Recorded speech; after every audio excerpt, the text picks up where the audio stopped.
Naofumi was a ugly, lonely, brokey boy who spent all his time playing video games, and also he has no girlfriend. He lost his troubled parents when he was 6 years old, after which he gambled away his family's last savings. He then spent his time reading mangas in the library. One day, a mysterious book fell off a shelf, and when he opened it, he was teleported into the another world. There, he discovered that he had been summoned by some strange mages, along with 3 other unhappy individuals: Ren, the shitty sword hero, Matoyasu, the dumb spear hero, and Itsuki, the worthless bow hero.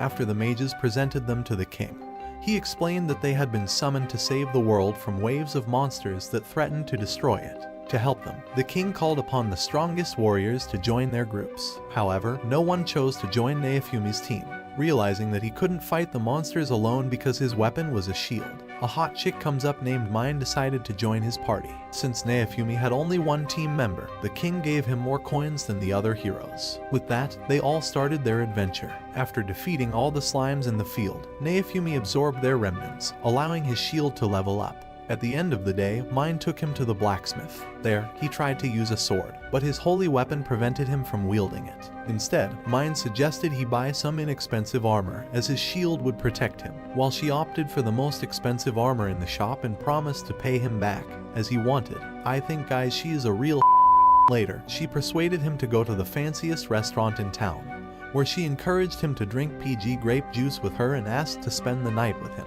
However, our dumb boy, feeling awkward because he only had a single bed, apologized and decided to sleep elsewhere. Such a loser. What would you do guys if she will offer you to sleep with her? He realized he had only 200 silver coins left and chose to hide them beneath his shield before laying down, excited about his future adventures in this new world. When Naofumi woke up the next morning, he found that all of his equipment was robbed. As he tried to wake Mine, guards suddenly surrounded him and took him to the king, spears pointed at him. Mine, now hiding behind the spear hero, accused Naofumi of assaulting her and claimed she had escaped to another spear hero's room.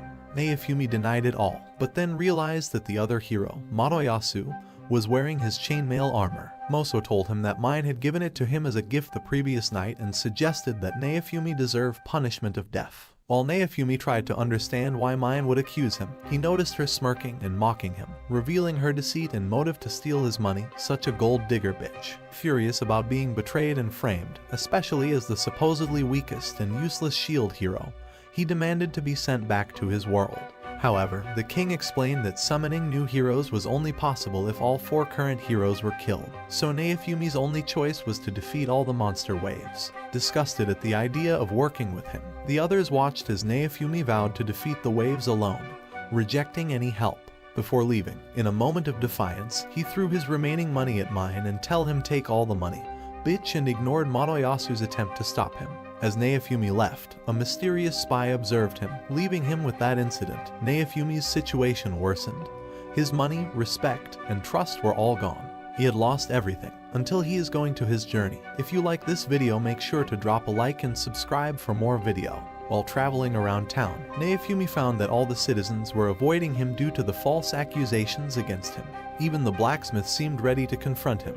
But after seeing the determination in Naofumi's eyes, he relented and offered him a robe, asking him to pay back whenever possible. Alone in the field, Naofumi took out his frustration by physically destroying the slimes, punching them one by one until he had amassed a pile of their skins and managed to reach level 2.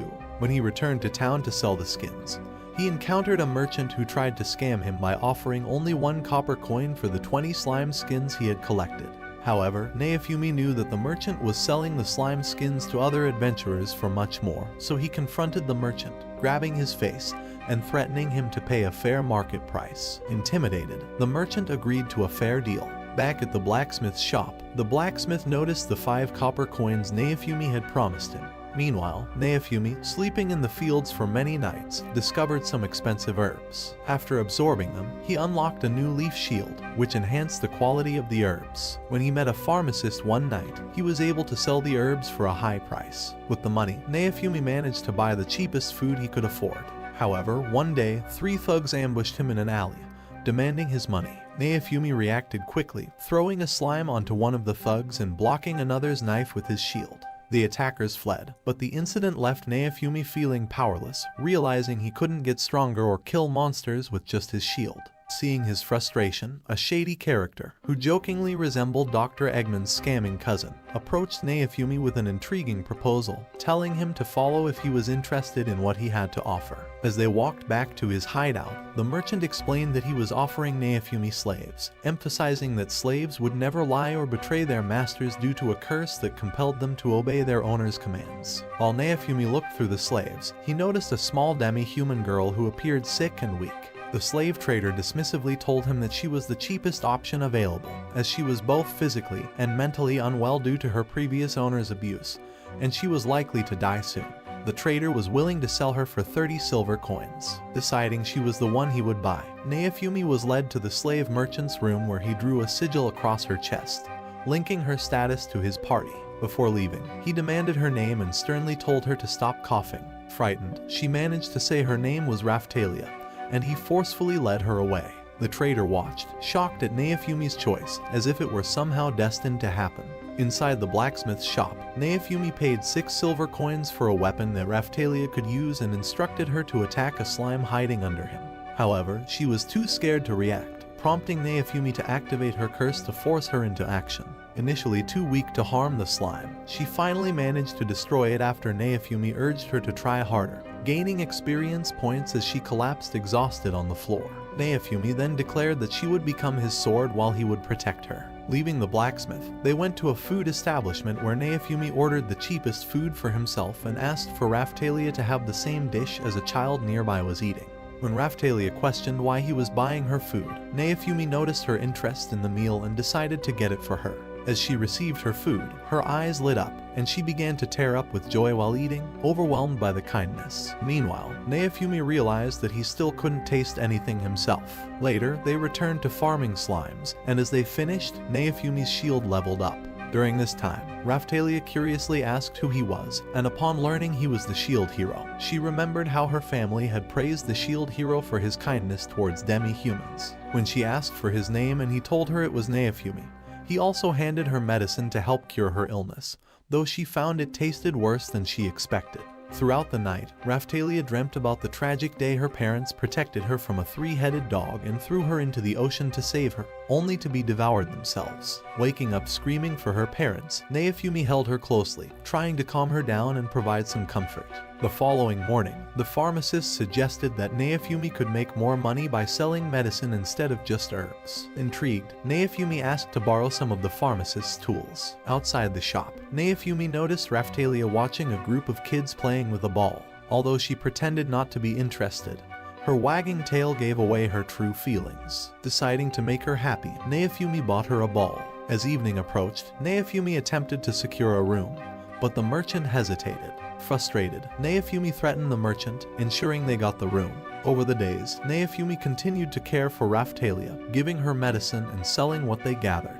As they ventured deeper into the forest, they encountered a rabbit. Naofumi urged Raphtalia to kill it, but her reluctance triggered her curse. When he explained that he needed her to be able to fight to survive the upcoming waves that would destroy the world, Raphtalia's resolve hardened, and she killed the rabbit, promising not to be weak and to do anything to stay by his side. That evening, back at the weapons shop, Naofumi decided to buy Raphtalia a bigger sword to prepare her for tougher challenges. The smith showed them a short iron sword that seemed a perfect fit for her. Seeing her grow and take on new challenges, Naofumi began to feel a resurgence of his former self. Realizing they needed more funds, he asked if there was a nearby village where they could earn some quick cash. In the village, Naofumi sold the rabbit skin to a merchant and asked for directions to a place where they could make quick money. The merchant mentioned a nearby coal pit that could be profitable and directed them there. Inside a barn, Naofumi checked his shield stats on the system, discovering new exclusive effects and skills. He immediately tested his shield's new transformation into a rope shield and cast an airstrike shield,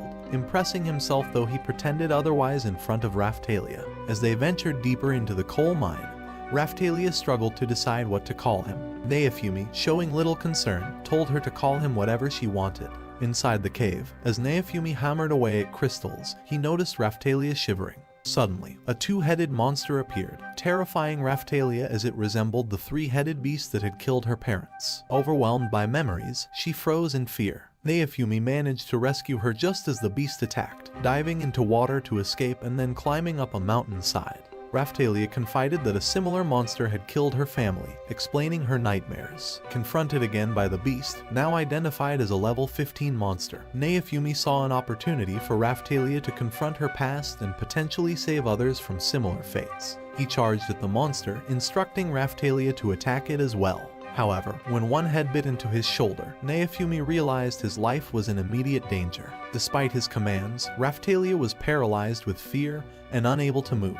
Recognizing the futility of the situation and fearing for her safety, Naofumi urged her to flee, telling her she would be free once he was dead, sacrificing himself to protect her from the beast. Remembering how her parents were devoured and how Naofumi had consistently supported and protected her since rescuing her, Raphtalia overcame her fear. Determined not to face a future alone, she charged at the monster. She managed to stab it in the head but was flung aside. As the beast turned its attention toward her, Naofumi cast a shield to protect her. Seizing the moment, Raphtalia plunged her weapon deep into the beast's heart, killing it instantly. Their experience points soared as the monster fell, and a relieved Raphtalia rushed to embrace Naofumi, crying tears of relief and joy in his arms. In this moment, Naofumi realized that she had started to call him by his name, signaling a deep bond forged through their shared trials. Meanwhile, other heroes like Madoyasu and Itsuki faced their own challenges. Madoyasu, wielding a lightning spear, managed to slay a monster lion with apparent ease. He thought the waves were a mere cakewalk, underestimating the true nature of the battles they faced. Itsuki, energized by the fight, looked forward to the next challenge, unaware of the complexity and danger that awaited.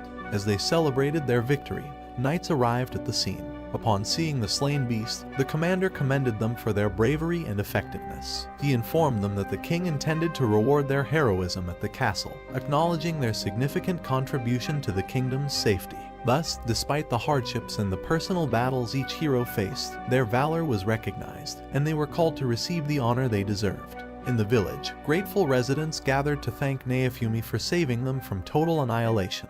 However, Naofumi was still feeling bitter and told them to feeling no attachment or duty to the people who had initially mistreated him. Despite their attempts to hail him as a local hero, Naofumi rebuffed their accolades, much to their dismay. Seeing this, Raphtalia felt a pang of sadness, wishing that her own parents could have been saved just as they had saved the village. She began to cry, and Naofumi tried to comfort her, feeling conflicted by his emotions and responsibilities. That night, as everyone celebrated their victory in the castle, Naofumi felt out of place, considering the festivities a hellhole, and only attending in anticipation of the cash reward the king had promised. Meanwhile, as Raphtalia moved past Madoyasu, Mine intercepted him and whispered some manipulative suggestions to him.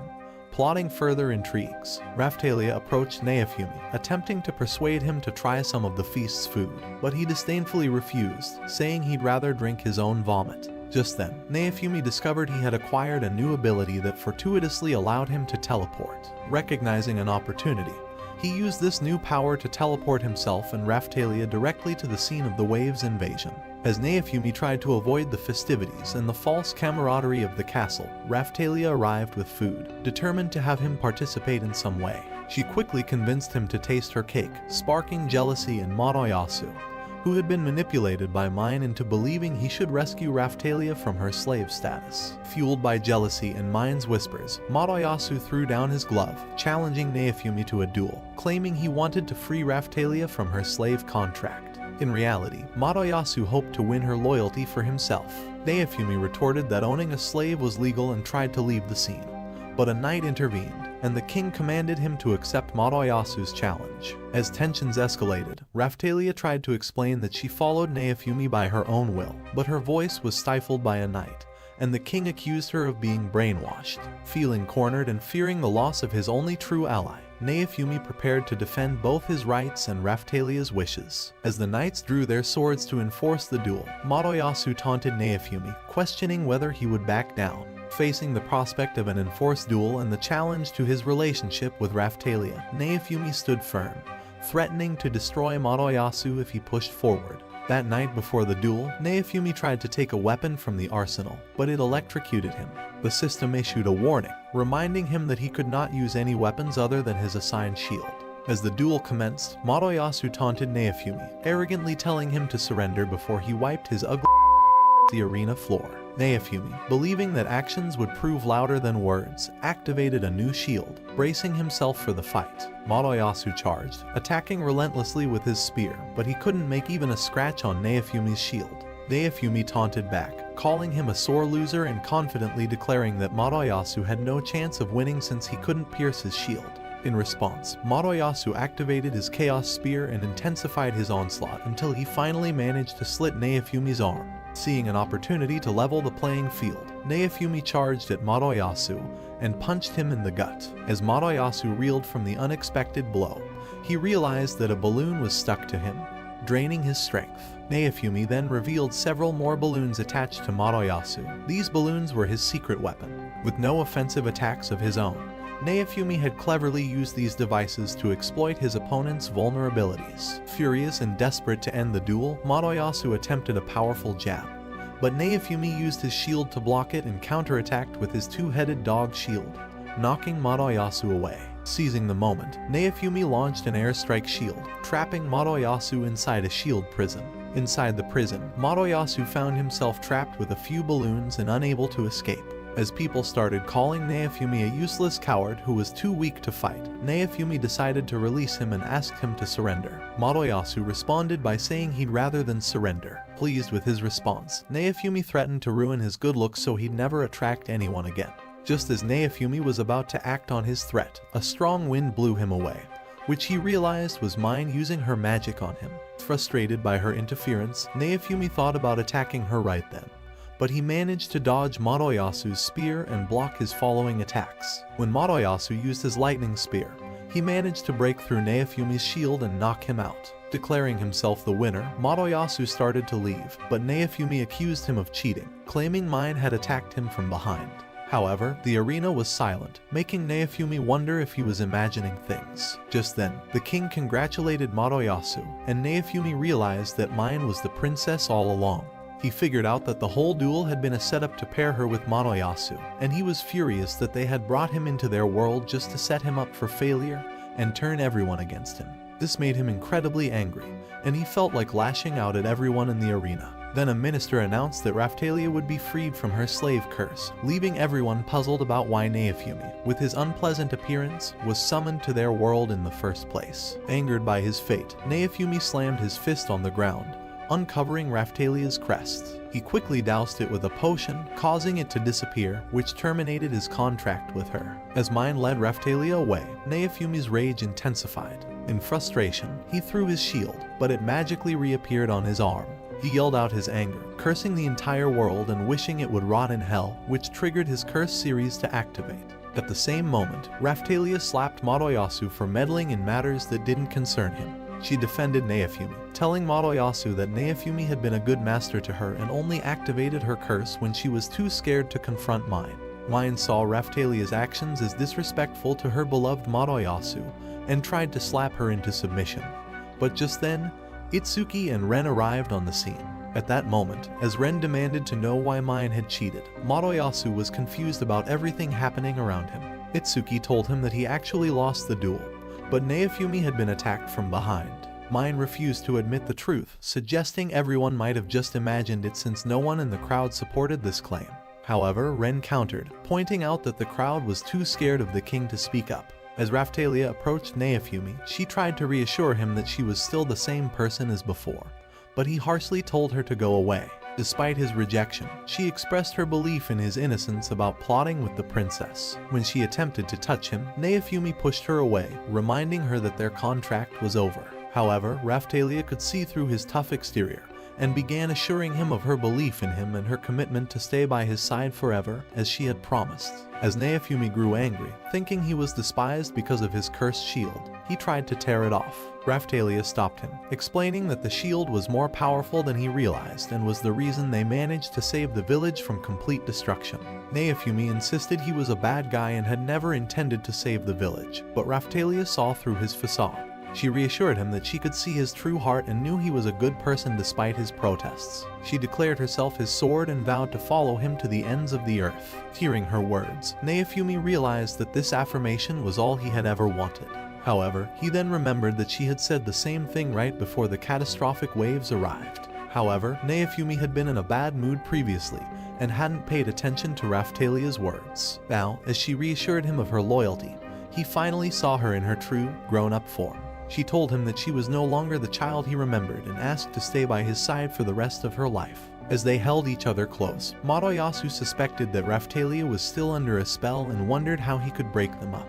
However, Itsuki dismissed his suspicions, telling him that he was either completely oblivious or the biggest moron he had ever seen.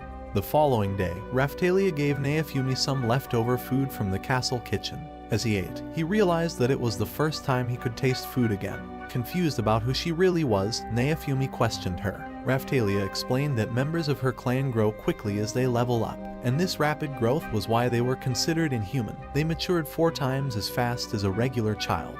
That day in the castle, the king announced that Madoyasu would be paid 4,000 silver for his efforts in fending off the waves and rewarded Itsuki and Ren with over 3,000 silver each. However, when it was Naofumi's turn, the king decided to pay him only 500 silver. Before he could even accept it, Naofumi stated that he deserved no reward, having lost his duel to Madoyasu. At this point, Itsuki thought Naofumi was being too harsh on himself and stated that Naofumi would have won the duel fairly and squarely without any interference. Trying to salvage her own reputation, Mine insisted that Madoyasu had won the duel fairly, but Itsuki dismissed her claims, calling her a disgusting cheater. Ren interjected, pointing out that Naofumi had saved a nearby village when the waves invaded and argued that he deserved to be rewarded for that act of heroism. Realizing he had no other choice in the face of the facts, the king grudgingly commanded that Naofumi be paid the least possible amount and rudely told him to get his horrendous face out of the castle. As Naofumi grew angry at the king's words, Raphtalia reassured him that they were better off leaving the corrupt place anyway. Agreeing with her, Naofumi realized this was probably true, and they began to leave the castle together, ready to face their future on their own terms. That day, Naofumi and Raphtalia returned to the slave merchant to initiate a new slave contract for Raphtalia. After the contract was activated, Naofumi discovered that he had acquired a slave user's shield. While at the merchant's, he noticed several monster eggs. The merchant offered to sell one, mentioning that it would provide good meat in the future. Curious about what kind of monsters would be good for meat, Raphtalia reminded Naofumi that they were the same birds they had seen in the city, used for pulling carriages like horses. Thinking it might be useful, Naofumi decided to purchase one. Later, when they visited a medicine store, the owner gifted Naofumi a book of herb recipes as a token of gratitude for saving the nearby village. However, Naofumi quickly realized that he couldn't read the words in the book. There was no Google Translator in this world to help him decipher the text. After their visit to the magic shop where the old lady gifted Naofumi a grimoire as thanks for rescuing her grandchild in the village, they realized the urgency of learning the local language. The grimoire seemed as incomprehensible as ancient Greek, further highlighting their need for a means to translate or understand the text. Raphtalia suggested they learn the language together, and with a month before the next wave of invasions, Naofumi agreed, eager to make the most of every moment. They decided to spend the night in the village, and Raphtalia was delighted by the idea. The next morning, they witnessed the hatching of the dragon egg they had acquired, and to Naofumi's surprise, the young bird immediately flew onto him, mistaking him for its parent. Over the days, Naofumi embraced this role, and the bird grew rapidly, doubling in size within a week. Naofumi suspected his growth boost skill might have influenced its rapid development, and he affectionately named her Philo. As they were settling into village life, another hero appeared in the village square. Mine began telling the villagers that the king had declared Madoyasu the new lord of the village. She announced that in efforts to rebuild, they would begin taxing everyone for entry and exit into the village. The villagers were dismayed by this news, with one man lamenting that they could barely afford 2 meals a day, highlighting the hardship such taxes would impose. As the tension in the village square escalated, Naofumi confronted Mine about the newly imposed taxes, questioning her mental state and pointing out the villagers' inability to afford such demands. As the villagers rallied behind Naofumi, showing their support, Mine ordered her soldiers to draw their spears. However, before they could attack, a mysterious group approached, handing Mine a scroll. Visibly upset by its contents, Mine impulsively challenged Naofumi to a race, declaring that the winner would take charge of the village. Wary of Mine's motives and suspecting another trap, Naofumi was initially reluctant to accept the challenge. However, seeing the desperation of the villagers and their fear of losing their home, they pleaded with him to agree. They noticed Philo, Naofumi's rapidly grown bird companion, seemed eager and capable of competing. Encouraged by the villagers' promises of a reward for victory, Naofumi finally agreed to prepare for the race. Meanwhile, Moroyasu boasted about his own mount, a dragon he claimed was faster than Flash. However, Philo, stirred by the commotion and perhaps sensing the competitive spirit, reacted sharply and kicked Moroyasu away, sending him flying into a haystack. He realized that his rocket will never launch again. If you know guys what I meant, then comment RIP. As the race began, both heroes and their mounts took off with great speed. Philo, Naofumi's bird, initially gave Moroyasu some distance, kicking up dust into his face. However, one of Moroyasu's soldiers cast a spell, creating a hole in the ground. Naofumi was too late to notice, and Philo slipped, allowing Moroyasu to take the lead. But Philo was determined and quickly regained the lead. Refusing to accept defeat, Mine had her soldier cast another spell to slow Philo down, letting Moroyasu take the lead again. But Philo, full of determination, breezed past his dragon, even managing to blow dust onto Mine in her desperate bid for victory. Another spell was cast by Mine's soldier to increase Moroyasu's speed, but Philo was relentless. As Moroyasu moved to block them, Naofumi, now aware of the earlier holes, used his airstrike shield to help Philo jump over the obstacle, and they continued their charge toward the finish line. With Raphtalia and the villagers cheering them on and even Mine fearing the outcome, Philo pushed through the final stretch and won the race. The victory was met with cheers from the villagers. In a surprising turn, Philo suddenly doubled in size, leaving everyone, including Naofumi, in shock at her rapid growth. Mine, seeing an opportunity, accused Naofumi of cheating. Naofumi retorted by calling her the cheater. At this moment, the mysterious group appeared again, and their leader revealed that they had detected strange magic around the racecourse. Mine tried to pin the magic usage on Naofumi, but the leader clarified that Naofumi's magic was only for healing and support, indicating that it was actually Moroyasu who had cheated.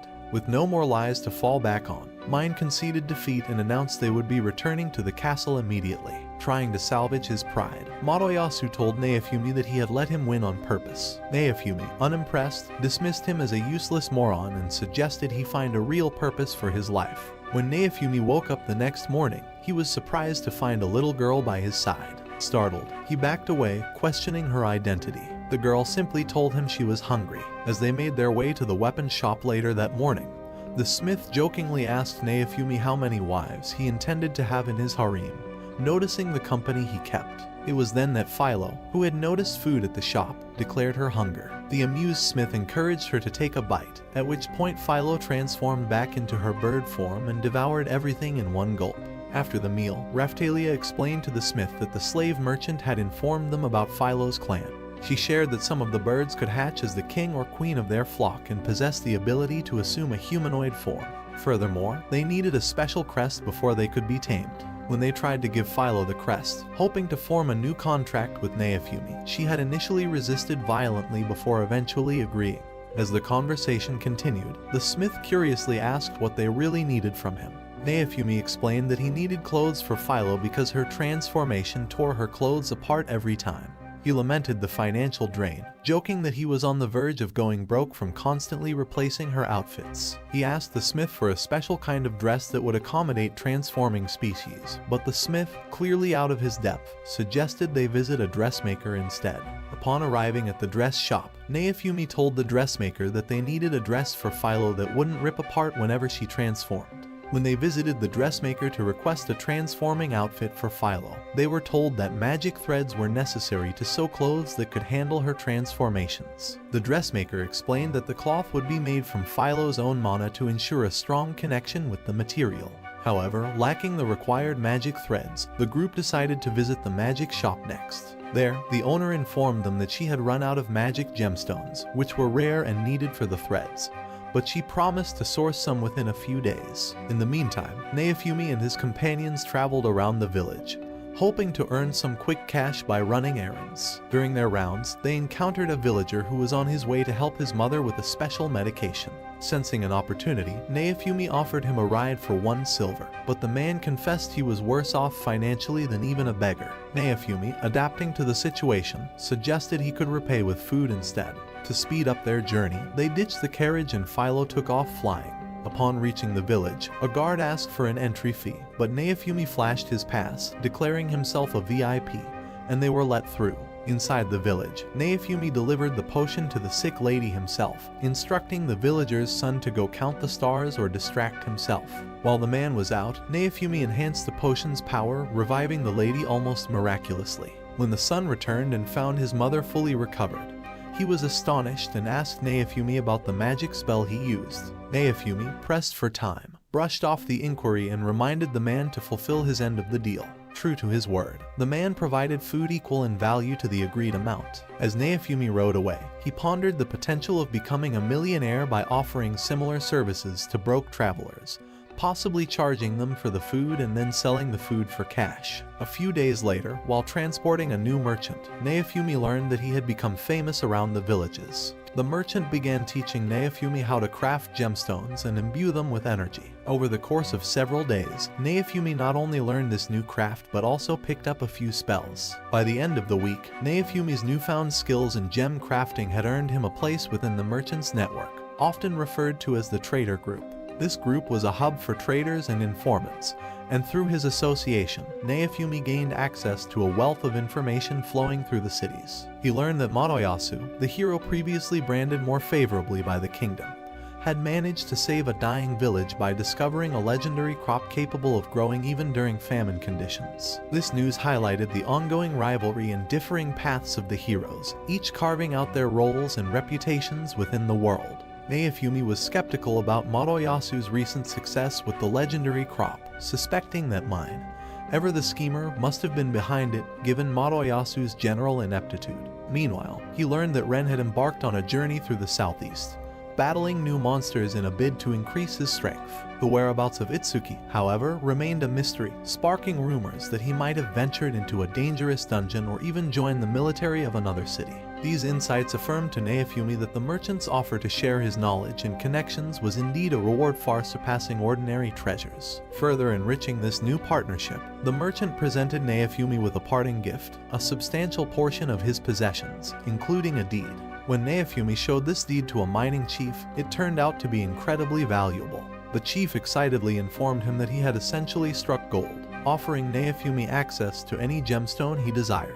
Seizing this opportunity, Naofumi requested magic thread gemstones. The next day, Naofumi and his companions followed the mining chief's directions and arrived at an ancient site that led them to a cave. Naofumi explained to the group that the cave had been abandoned and taken over by monsters, making it their new home. As they explored the depths of the cave, they eventually came to an empty chest, which led them to wonder about its contents and what might have been stored inside. Philo, always curious and alert, pointed towards a new passage, urging the group to delve deeper. However, when Philo hesitated to follow further into the unknown, Naofumi, out of frustration, threatened to abandon her. This motivated Philo to continue, and they soon came across a monster's footprint. The Magic Lady, a knowledgeable member of their group, identified it as belonging to a dangerous beast. Despite her warnings about the risks, Naofumi insisted on pressing forward. As they ventured deeper, their torch suddenly went out, and they began to hear mysterious voices echoing through the darkness. The Magic Lady quickly advised them not to listen, warning that it was likely a trap designed to divert their attention and lead them astray. Acting swiftly, she cast an anti-illusion spell, revealing that the source of the disturbance was merely several bats. As they moved through the tunnel, they finally found the gemstones, but a new monster had taken over the area. Naofumi was worried about how they could get the gems without the monster destroying everything. However, Raphtalia and Philo didn't hesitate and attacked the monster immediately. Raphtalia tried to stab it with her sword, but the monster dodged and pushed her away. It also dodged Philo's kick, but she hit it with her fire blast. The monster almost scratched Naofumi's face, but he managed to fend it off. Philo then kicked it in the face and quickly pulled Naofumi back just as the monster was about to release a powerful lightning attack. Naofumi realized he had a close call and wondered how they could defeat the monster. He then noticed Raphtalia casting her mirage spell and sneaking up on the beast. However, the monster heard her footsteps and almost took her out right then. Philo explained to Naofumi that the beast was very sensitive to sound. As it lunged at them, Naofumi used a new skill and instructed Philo to scream into his shield. She screamed so loudly that it drove the monster back. Then the lady hit it with another fire blast to weaken it, allowing Raphtalia to stab it. Philo then delivered the final blow. Seeing that Raphtalia was injured, Naofumi bandaged her wound and cautioned her to be more careful next time. With no more monsters in their way, Naofumi finally got the gemstone. The next day, Philo started turning her mana into magic threads but was quickly worn out from all the effort. The next day, Naofumi handed the dressmaker the magic threads for Philo's outfit. When they saw her in her new clothes, they were stunned by how amazing she looked. Naofumi felt relieved that he wouldn't need to spend more money on her wardrobe. In a moment, Philo transformed into her bird form, and Naofumi realized he had narrowly escaped a serious financial burden. A few days later, Naofumi and Raphtalia set out to a neighboring village to deliver magical potions. Naofumi couldn't help but wonder why the village needed so many healing potions at once. As they arrived, they quickly sensed something was wrong.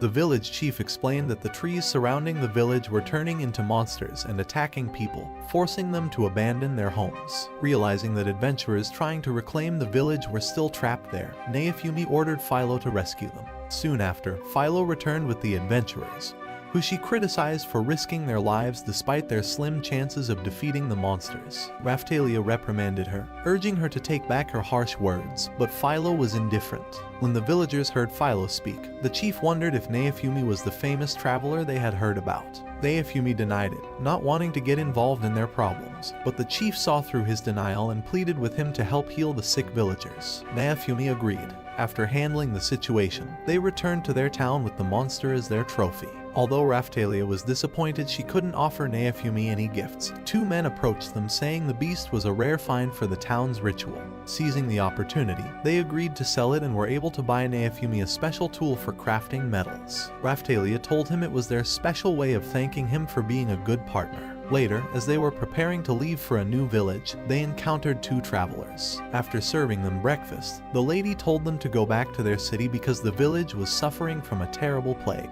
However, Naofumi saw this as a chance to make some extra money, and decided to head to the village anyway. Upon arrival, he informed an old man that he was there to sell healing potions. Recognizing him as the famous traveler from the stories, the old man quickly spread the word. The village doctor then brought Naofumi to a room filled with sick people. Naofumi gave a potion to one sick man, and everyone was amazed to see him quickly recover. That night, Naofumi decided to charge the doctor 10 times his usual rate, and warned that the villagers would get sick again if they didn't find the cause of their illness. The doctor explained that the sickness started after a dragon on a nearby mountain was killed, and its decaying body had poisoned the air, making everyone around sick. Unable to burn the dragon's body to stop the disease due to the poison, the villagers were desperate. Seeing a lucrative opportunity, Naofumi told them he would help for a fee 50 times higher than normal. They then headed towards the mountain, encountering several monsters along the way. Naofumi, thinking it would be a waste of time to fight them all, cast a spell on Philo that allowed her to speed through the monsters all the way to the mountain. When they reached the dragon, Naofumi was trying to figure out how to dismantle it, but before their eyes, the dragon began to come back to life. Realizing this, Naofumi understood that all their plans were now in jeopardy. As they began to retreat, Philo jumped ahead and flew straight toward the dragon, striking it with a punch. When the dragon released a cloud of poison gas, Naofumi managed to block it, but the smoke began to overwhelm Raphtalia. Determined to kill it, Philo charged again, dodging its attacks. However, Naofumi thought it best to retreat and started calling Philo to turn around. But in that moment, the dragon swallowed Philo whole, leaving Naofumi and Raphtalia fearing they would never see her again. As the dragon spewed more gas, memories of Naofumi's first moments with Philo and watching her transform flooded his mind. His anger surged, triggering his curse series. The power of his shield began to intensify with his hatred. Approaching the dragon, Naofumi was smashed into the ground, and Raphtalia feared he had met his end. But he emerged, raising the dragon's foot off him as his powers grew even stronger. Raphtalia tried to intervene but was blown away. Naofumi unleashed a powerful light that shattered the ground and cleared the dust, revealing his flaming shield. As the dragon struck with its tail, he burned it off, fueled by the pain of betrayal. His shield flared even brighter, and he knocked the dragon down, ready to incinerate it. Just then, he heard Raphtalia's voice, and his mind snapped back to reality. He found her wounded and saw her collapse unconscious. Desperate to save her, Naofumi began casting healing spells, but Raphtalia remained unresponsive. While distracted, the dragon attacked again, but his shield protected him. Realizing he could not save Raphtalia and fight the dragon simultaneously, Naofumi tried to extinguish the flames of his shield. Just then, the dragon began to scream and suddenly collapsed, passing out. As Naofumi puzzled over what had just happened, Raphtalia regained consciousness, only to nearly pass out again. She asked who had slain the dragon, but Naofumi had no clear answer. To their surprise, Philo emerged from the dragon's belly, very much alive. She explained that while inside, she had discovered a purple crystal, which Naofumi suspected was the dragon's power core. Realizing its potential immense power, Naofumi asked her where the crystal was, only to learn that she had already swallowed it. As Raphtalia began to look increasingly ill, Naofumi insisted they return to the village. However, Raphtalia urged that they must burn the dragon's corpse before leaving. That evening, after they had returned to the village, the doctor offered to pay Naofumi for defeating the dragon. Instead, Naofumi instructed him to use the money for Raphtalia's treatment, as her worsening health was more important to him than any wealth. The doctor then revealed that Raphtalia was suffering from a powerful dragon curse, beyond their ability to cure, and offered the money again, suggesting it might help in future efforts to aid her. As Naofumi sat with Raphtalia, contemplating her recovery, Philo offered him another crystal she had found in the dragon. Naofumi embedded this second crystal into his shield, hoping it might bestow a new skill that could assist in their ongoing challenges. As Naofumi reflected on the recent battle, he realized his rage had put Raphtalia in danger. He apologized, saying they should have never taken on the dragon. However, Raphtalia blamed herself, feeling too weak and useless in the fight. Philo added that her attack had indeed complicated their plans. Trying to lighten the mood, Naofumi reassured them that they were stronger than ever and would face their battles together. When Raphtalia suggested he spend the night with her in a suggestive manner, Naofumi, not in the mood for such advances, humorously suggested she spend her night reading the Bible instead.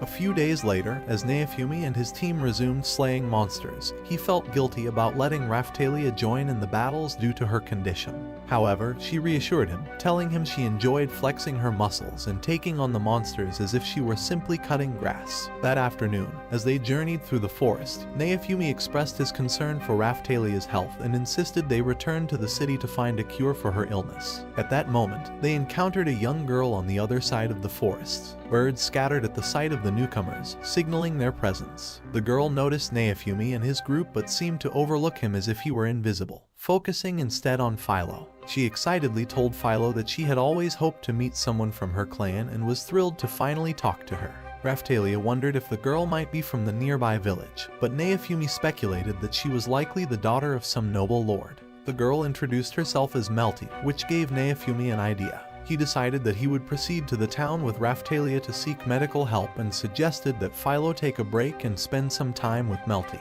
Happy to relax from their rigorous schedule, Philo transformed back into her human form. Malty was delighted to have made a new friend, and the two quickly began to bond. That evening in the village, Naofumi was busy healing the villagers with his potions. Later, while he was bandaging Raphtalia's wounds, Philo shared that Malty was a lost girl who had been separated from her security detail and couldn't find her way back to the city. At that moment, Malty approached them, requesting an escort back to the city so she could reunite with her family. She stressed the urgency of her duty in the capital and promised Naofumi a reward of more gold than he could carry. Naofumi was tempted by the possibility of becoming a millionaire, but he was also concerned about the potential trouble of being involved with a noble lord's daughter. Philo argued that they couldn't just abandon her, and Raphtalia believed that helping Malty was the right thing to do. Convinced by their arguments, Naofumi agreed to help. The next day, Naofumi and the girls set out from the village, with Raphtalia bearing her pain as they journeyed. Upon successfully sneaking into the city, Naofumi tasked Philo with escorting Malty to her home and instructed her to return with the promised cash. Afterward, they arrived at a church, hoping to find a cure for Raphtalia's illness. However, Naofumi quickly noticed the absence of any symbol representing his shield on the church and realized that he was probably not well liked by those inside. This added another layer of complexity to their quest to heal Raphtalia and fulfill their promise to Malty. After entering the church, the Pope welcomed Naofumi warmly, mentioning that he had seen his duel with Moroyasu at the castle and considered him a great fighter. However, Naofumi was not interested in compliments. He was focused on obtaining their most powerful holy water, reputed to heal any curse. When one priest informed him that the holy water wasn't free and would cost a gold coin, Raphtalia felt it was too expensive and suggested they look for another way to cure her. But Naofumi, valuing Raphtalia's well-being above all else, told her that she was worth more to him than gold and decided to pay the price for the holy water. When Naofumi used his appraisal skill on the holy water, he discovered that it was the cheapest one available, and confronted the clerics about the deception. He sarcastically suggested they should drink it themselves. This prompted the Pope to command that the real bottle be brought out and offered a sincere apology for the mix-up. Naofumi, unimpressed, dismissed the apology as insincere, stating he only cared for the genuine product and couldn't accept a stinky apology. After appraising a new bottle and confirming it was indeed the real deal, he and Raphtalia started to leave. As they stepped outside the church, a knight was seen running towards them, shouting for Naofumi's attention. Wanting to avoid any association with the city's officials, Naofumi and Raphtalia hurried off, seeking refuge in an alley to keep Raphtalia safe. Naofumi then suggested they split up to better evade the knight. He led the knight in a different direction to divert his attention. After a tiring escape, Naofumi attempted to rest when suddenly, Madoyasu came charging at him with a spear, narrowly missing him. Naofumi questioned if Madoyasu had lost his mind. Madoyasu explained he was there to free another slave girl, causing Naofumi confusion since he believed Madoyasu was referring to Raphtalia. However, Madoyasu clarified that he had seen an angel in Naofumi's group and had come to rescue her instead. This revelation left Naofumi even more bewildered, trying to understand who Madoyasu was actually referring to. As the situation escalated, Madoyasu, infatuated by Philo, declared his affection, calling her an angel and revealing his aspirations to include her as a second wife in his own harem.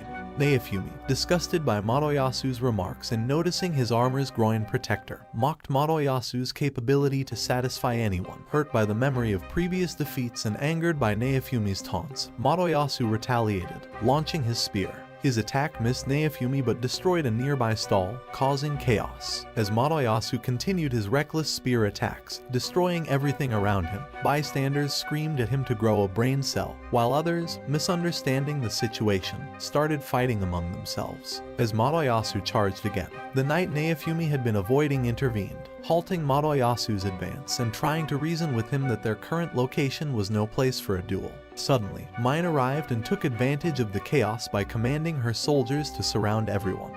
Revealing a royal order, she demanded that Naofumi and Madoyasu duel, showcasing her sadistic enjoyment of Naofumi's suffering. Just as the duel seemed inevitable, Malty, revealing herself as Mine's sister, intervened, stating she wouldn't allow a duel in her city. Amid the confusion, Raphtalia and Philo arrived. Madoyasu, undeterred, attempted to woo Philo with cringe-worthy pickup lines from a subreddit, promising to build her a castle and treat her like a princess. Philo, unimpressed, retorted that all she ever wanted was to pull a carriage. Madoyasu, frustrated and believing Philo had been brainwashed by Naofumi, threatened to end Naofumi, comparing him to a fat, disgusting bird that almost ruined his plans. Enraged by Madoyasu's words, Philo transformed into her giant bird form, ready to settle the score once and for all. She confronted Madoyasu, telling him she despised him and was eager to finish what they started. Shocked to realize that Philo was the bird he had previously underestimated, Madoyasu was left defenseless as Philo launched a powerful kick directly at his groin protector, effectively crushing his plot device, much to his agony. This decisive moment left Madoyasu reeling from both the physical and emotional impact of Philo's retaliation. As the day wore on, Malty approached Naofumi, seeking a private conversation, but Naofumi, already fed up with the royal antics and untrustworthy faces, was not in the mood for more royal drama. That evening, when they arrived at the smith's shop, Naofumi bluntly demanded to know Malty's true identity. She revealed that she was the second princess of the kingdom and the first in line to the throne, a position that put her ahead of her less competent sister, Mine. Despite her status and intentions, Naofumi's patience had worn thin. He cut her off, expressing his distrust for the royal family, whom he viewed as corrupt and deceitful. He dismissively told her to leave, making it clear he wanted nothing to do with her or her family. Just then, a knight arrived, informing Malty that the king wished to see her. Realizing her attempt at alliance was futile, Malty decided to depart. As Malty was leaving, she recalled her mother, the queen, had actually sent her to the capital with a purpose, to defend Naofumi's honor, which the king had disregarded, treating Naofumi as nothing more than an outcast. This revelation hinted at a deeper royal divide and suggested that Malty's motives might have been genuine in wanting to help Naofumi. Despite the misunderstanding and Naofumi's brusque dismissal, the unfolding events hinted at potential future complexities in their relationships. Philo, who had grown fond of Malty, was particularly saddened by the departure of her new friend, feeling a keen loss as Malty walked away. Naofumi confronted Itsuki, criticizing him for his naive attempt to create equality in the city. which had only resulted in worsening conditions. He also reprimanded Ren for his actions, explaining that the dragon Ren had slain was the source of an epidemic that devastated several villages because he had failed to properly dispose of its body. Naofumi emphasized that their reckless actions had caused significant harm and loss of life. Having expressed his frustrations, Naofumi was ready to leave, dismissing Itsuki's disbelief of his claims with indifference. That evening, as they were about to leave the smith's shop, a group of young warriors approached them. The leader of the group announced that they had managed to gather all the money Naofumi had requested. In return, Naofumi handed over the item they had agreed upon but advised them to invest the money in better weapons instead. He accepted them into his team, but not without a stern warning. He made it clear that he would not tolerate any betrayal or gossip about him, threatening to expel anyone who snitched on him. The situation highlighted Naofumi's evolving role from a lone shield hero to a leader with his own group, even as he navigated the complexities and betrayals of the world around him. His actions reflected a blend of mistrust and strategic guidance, indicating his growth into a more cautious and calculating figure within the turbulent dynamics of the kingdom. With the next wave of enemies only 24 hours away, Naofumi called for a strategy meeting. By the following day, preparations were in full swing. Naofumi had stocked up on medicine for the wounded and crafted gifts to enhance his team's abilities. He presented Raphtalia with a custom-made bracelet that boosted her mana generation, which she gratefully accepted. Feeling left out, Philo demanded a gift of her own, so Naofumi gave her a special hairpin to increase her agility. Delighted, Philo transformed into her bird form, showing off how well the hairpin suited her. Just then, the young soldiers arrived, ready for action. Naofumi registered the squad for teleportation and briefed them that they would all vanish together when the wave hit. As the countdown began, they were instantly transported to a new village already under attack by the wave. Upon arrival, they witnessed two knights slaying a monster that was about to attack a villager. Though it seemed the immediate threat was over, a monstrous lizard suddenly appeared. Philo, in her bird form, knocked it aside, and Raphtalia swiftly sliced through it before Philo finished it off with powerful kicks. In the chaos, they noticed an older lady energetically kicking and bashing the monsters. After dispatching her foes, she thanked Naofumi for saving her life, recalling how he had revived her with his healing potion in a previous encounter. She revealed herself as an adventurer, casually dismissing the monsters as no more challenging than a cakewalk. As Naofumi pondered the relentless nature of their battles, the lead knight urged him to find a way to destroy the waves permanently to prevent the village's destruction. The old lady reassured them that she would help protect the village while Naofumi and his team sought a solution. With a new objective, Naofumi, Raphtalia, and Philo hurried towards the portals. Just as they approached, they spotted an ominous ghost ship looming in the distance, hinting at the next challenge they would face in their continuous fight against the waves. This sighting marked the beginning of what could be a perilous but crucial confrontation for the team. As Naofumi, Iduki, and the others faced off against the monsters around the ghost ship, Philo took to the skies for a better vantage point. From above, she watched as Ren managed to slice through the skull captain of the ship, only for it to eerily return to life and rejoin the battle. As the situation intensified, Ren and Moroyasu found themselves back to back, confronting the undead threat. Ren proposed that they focus their efforts on taking down the skull captain first, seeing it as the immediate threat. However, Moroyasu, driven by his own ideas, disagreed, suggesting instead that they target the Cum creatures. He believed that defeating them might help in luring out the Soul Leader, the entity he presumed was responsible for the waves of monsters. Just then, Naofumi joined them on the ghost ship. Moroyasu, showing his usual disdain, dismissed Naofumi and urged him to leave, uninterested in his presence. Undeterred by Moroyasu's attitude, Naofumi quickly analyzed the situation.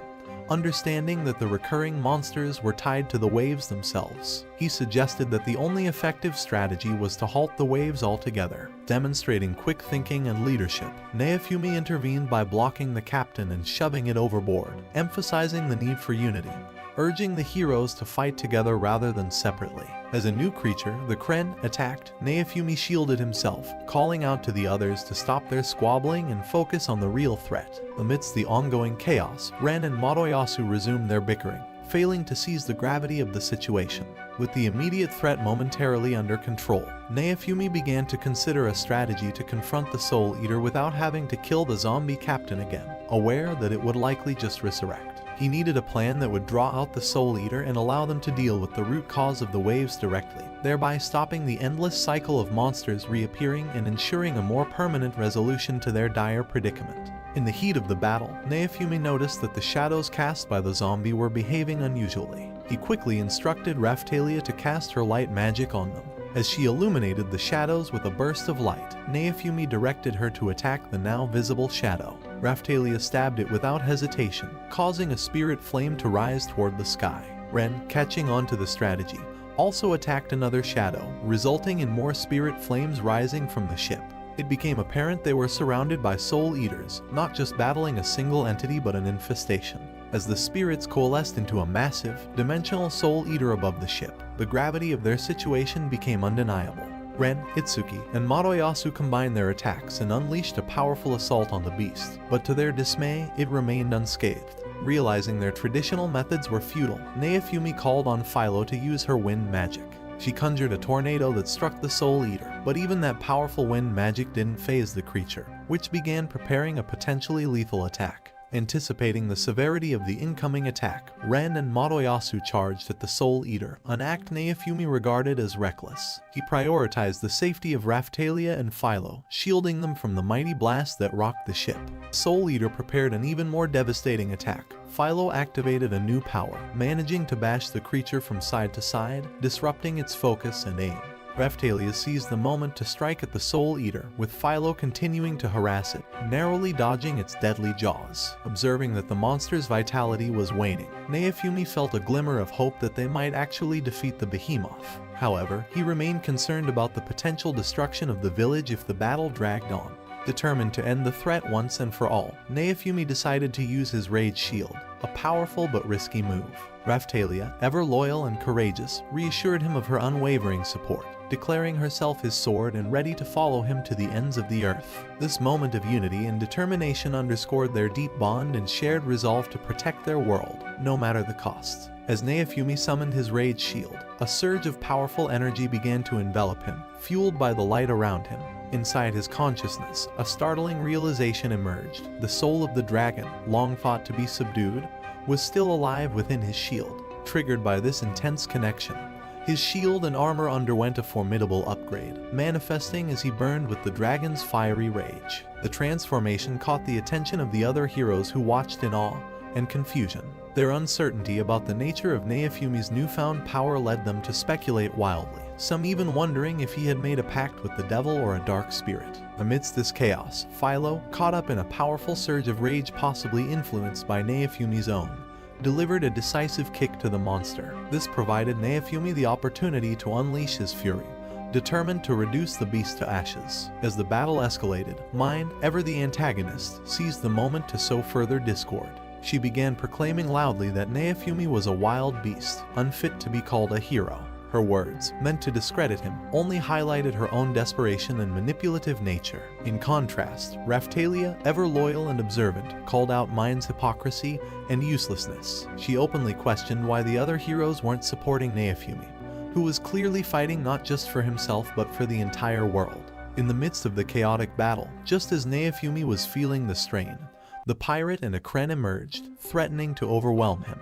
However, Ren swiftly intervened, slaying the pirate with his crimson sword, while Itsuki targeted the Kren with a thunder shot. Recognizing the dire necessity of unity, Madoyasu finally set aside his differences and joined in the effort to combat the larger threat. Together, they coordinated an attack on the Soul Eater. Naofumi used the distraction provided by the others to create an opening, and all the heroes, including Madoyasu with his spear, struck simultaneously. Despite their combined efforts, the monster seemed nearly invincible, continuing to rise after each assault. Meanwhile, within the depths of his consciousness, Naofumi battled not just physical foes but his internal fury. As he struggled, Raphtalia appeared beside him in his mind, her voice cutting through the chaos. She told him she believed in him, and in that moment, his rage dissipated.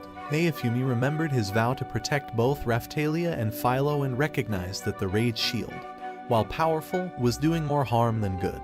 This realization spurred him to access deeper powers. With renewed focus, Naofumi unlocked a new skill and managed to trap the monstrous Soul Eater within a shield prison. As the beast attempted to break free, Naofumi fortified the prison with iron rods that impaled the creature. He then began casting a spell, aiming to finally subdue or perhaps even vanquish the seemingly unkillable foe. This critical moment underscored the power of teamwork and trust among the heroes. It also highlighted Naofumi's growth, both in his mastery of the shield's abilities and in his understanding that true strength often comes from restraint and the support of trusted allies. As Naofumi cast his spell, the outcome of this epic confrontation hung in the balance, with the hopes of defeating the Soul Eater and perhaps finding a way to end the waves once and for all. As the Iron Maiden manifested from the sky and enclosed the monstrous Soul Eater within its formidable structure, it descended into the abyss, effectively ending the beast's reign of terror. The monster was finally dead. The victory was costly, however, as Naofumi collapsed from exhaustion, and Philo also showed signs of fatigue, bewildered by the turn of events. While the other heroes, notably Madoyasu, begrudgingly recognized Naofumi's pivotal role in the victory, their envy was palpable. Madoyasu, in particular, vowed to outperform Naofumi next time, but Philo, quick to defend Naofumi, called him a sore loser. At that moment, the tension was momentarily broken by the sudden appearance of another Soul Eater, which Ren noted was an anomaly that hadn't appeared in any video game scenario they knew of. Before the new threat could advance, a flurry of light arrows rained down upon it, obliterating it instantly. The source of this unexpected salvation was a mysterious lady who descended from above, dispelling all remnants of the monster's presence. She proclaimed that Naofumi alone deserved the title of a true hero. Introducing herself as Glass, she declared herself to be their enemy. Using his appraisal skill, Naofumi quickly discerned that Glass was a high-ranking human, likely making her a formidable adversary beyond their current capability to defeat. Glass, relishing the challenge, goaded Naofumi to order his slaves into battle. Her provocative words incensed the other heroes, especially Madoyasu, who rashly threatened to defeat her. The heroes united once again to launch a powerful combined assault that, under normal circumstances, might have obliterated any foe. Yet, Glass emerged unscathed, mocking their effort. Revealing a fraction of her power, she cast a reverse spell that unleashed a mighty wind, blowing them away, and leaving Naofumi as the last man standing, the others shocked by her overwhelming power. In the wake of Glass's display, Naofumi, realizing he was at a significant disadvantage and needing to recover quickly, decided to consume a soul-soothing potion. This potion was designed to restore his SP, potentially allowing him to regroup and strategize against this new, enigmatic enemy who seemed eager for a real challenge. As Naofumi confronted the formidable adversary Glass, he quickly realized that conventional strategies were inadequate against her immense power. He attempted to contain her using a shield prison, but Glass shattered it effortlessly. She then skillfully blocked an attack from Raphtalia and brushed aside Philo's wind attack with ease, demonstrating her superior combat skills. In response, Naofumi managed to shield Raphtalia as serpents emerged from his shield, trying to restrain Glass. Philo launched a relentless assault, but Glass nonchalantly cast her away. Raphtalia then made a desperate attempt to strike, only to have her sword destroyed instantly by Glass. Facing overwhelming odds, Naofumi summoned all his tactical acumen. He commanded Raphtalia and Philo to regroup at his side and conjured another shield prison, this time defensively to protect them from Glass's fierce onslaught. They barely managed to survive her barrage, and Naofumi, though physically depleted, remained the only one still standing. Acknowledging his resilience, Glass expressed her admiration for Naofumi's strength and challenged him to use his rage shield, hinting at her desire for a worthy challenge. Bolstered by Raphtalia's support, Naofumi summoned the dark power of the Rage Shield, momentarily empowering Philo with the same fierce energy. She charged at Glass with renewed vigor, aiming a powerful kick, but Glass effortlessly countered, tossing Philo aside dismissively. As Naofumi advanced, Glass halted him with a gust of wind, then surrounded herself with flames which she extinguished instantly, mocking the ineffectiveness of Naofumi's attack. She then launched a shell cracker that penetrated his shield and shattered his armor, yet Naofumi stood resolute. Impressed by his indomitable spirit, Glass acknowledged him as truly deserving of the title Shield Hero. She provoked him to unleash his full power, eager to face him at his best. Rising to the challenge, Naofumi once again trapped Glass within a shield prison and, without hesitation, summoned the formidable Iron Maiden. He sealed her within this unyielding prison, effectively containing the threat she posed, at least for the moment. She quickly destroyed it and landed back on the ship. Just then, the ship shook and she noticed the wave was disappearing. Determined to end them for good, she announced that killing them was the only way to win the war. As she geared up for one last attack, Raphtalia created a blinding light, giving them a chance to escape on Philo. As they moved away from the ship, light arrows rained down on them, but Naofumi used an air shield to block them. The lady then threw a glowing light sword, but Naofumi blocked it and deflected it toward the mountains. Realizing she couldn't beat them, the lady vowed to destroy them next time. She then stepped into a portal and disappeared. Soon after, the waves faded, and the ghost ship crashed into a mountain. Meanwhile, Raphtalia wondered if the village had survived. Later that day, after returning to the village, Naofumi noticed that a countdown had appeared on his system before the waves ended. He started to wonder why the waves existed in the first place and knew they had to become stronger before the next one to prevent an instant defeat. Now with the leader's skill in his shield, Naofumi pondered how to upgrade Raphtalia and Philo to a higher class. Just then, two knights approached him, saying the king wanted to see him at the castle. Inside the castle, the king told him he had watched the entire fight through his crystal ball and thought Naofumi deserved some recognition. However, Naofumi was disappointed by his words, remembering he was practically begged to come to this troublesome place. The king commented that Naofumi was too powerful for his own good and demanded to know how he had become so strong. Tired of the king's nonsense, Naofumi challenged him to kneel and ask as a proper servant would. But this angered the king, who then ordered his knights to surround Naofumi. Unfazed, Naofumi warned them that he would destroy them effortlessly, dismissing them as no better than trash. As Naofumi began to leave, the king threatened to harm Raphtalia and Philo, saying he would make them pay for Naofumi's actions. This made Naofumi very angry, and he threatened to destroy the king if he ever harmed them.